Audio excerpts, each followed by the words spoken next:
As I look around at this audience here, I am truly humbled by this award. Our program was born out of a growth of love for our veterans and for our country. And I look around and I see every single person here has devoted their lives to making this world a better place. And we all are what we are today because all of us have put the extra mile into making this country a great country. I grew up in actually a family of soldiers. I had one uncle who was in communications in France during World War II, and I had another uncle who was a sergeant in the South Pacific. One wrote home about the destruction of St. Lo, and the other one told us about the different things that happened in the South Sea Islands. So I had no choice but to grow up feeling this great deep sense of patriotism for our country. And I felt, and I was lucky enough to teach at PS 216, to develop this program. And I must tell you, it's not a single-handed program.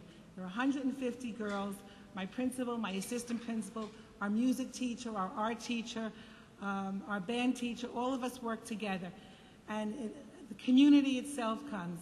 We started this program as a thank you to the Marlboro Post, who was down the block from our school, and we have a very lovely relationship with them. And it has grown, so now we have quite a few veterans from all the different posts, and I invite each and every one of you to come and join us next November. The word will get out shortly after Veterans Day to a gala event at PS 216 in Brooklyn. You will go away feeling fulfilled and happy in your roles. Thank you very much.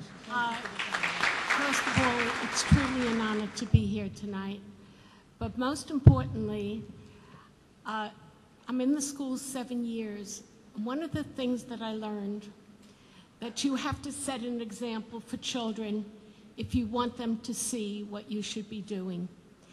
And by giving back to the veterans, by showing how important it is to honor those who have given to us, children understand and see and appreciate the love and the understanding that they demonstrate together with Ms. Pollack, Ms. Glazer, myself, is really a privilege for me. Our children also visit a nursing home every week.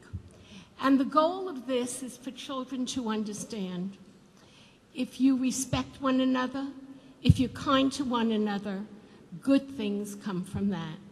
And this is the way we set an example for our children. Yes, we are a very high-performing school. We value education. We keep doing more and more. And we believe in giving the children every opportunity possible.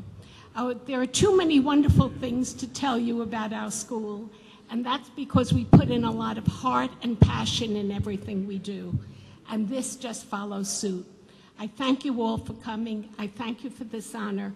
And may we work together to always honor the veterans, and may we have peace in our lifetime. Thank you so much. Representing Assemblyman William Colton, he's unavoidably detained. The budget, as everybody knows, has not been finalized, so they're being held captive in Albany.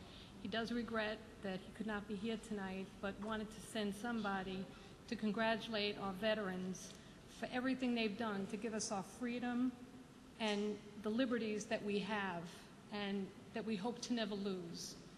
Our veterans are, they should take priority over everybody else in this country. And our young students today, I can't say how much it means to me that you're teaching our children the value of our veterans and what they mean to this country and what they're doing for our country. On behalf of Assemblyman Colton, I'd like to congratulate Mr. Clancy. Congratulations.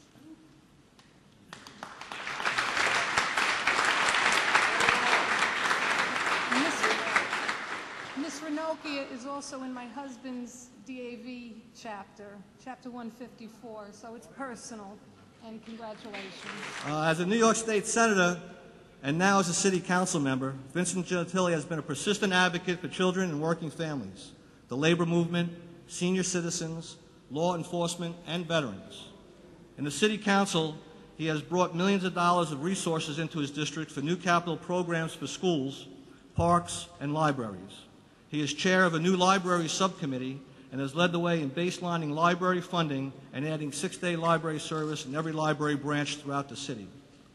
He has been a leader in preserving the unique look and feel of all of our residential neighborhoods throughout the city, engineering the largest to-date rezoning in Brooklyn, and has supported our men and women in blue by leading a drive to add $12 million to the city budget to purchase upgraded bulletproof vests for the NYPD.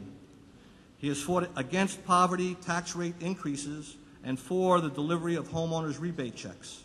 He is also a member of the Council's Veterans Affairs Committee for the next 4 years, I believe it is, 4 years, and actively supports the veterans at the local VA Medical Center.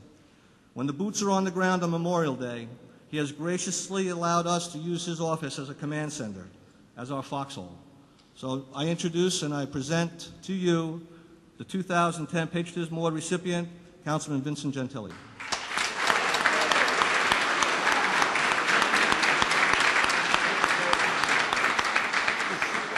You know, I'm usually in the business of giving awards, you know, as the city councilman. So it is very nice to be the recipient of an award, but it's even more special when it comes from veterans, because I stand in the position of wanting to always honor you and the war vets for all that you have done for our country. So to have you honor me is really humbling to me, and I'm so grateful. And I just came from a ceremony at City Hall where we were celebrating Russian American Heritage Month, and I spoke to some of the Russian Americans, and they were telling me how they made their dream not in Russia, not in the Soviet Union, but right here in America.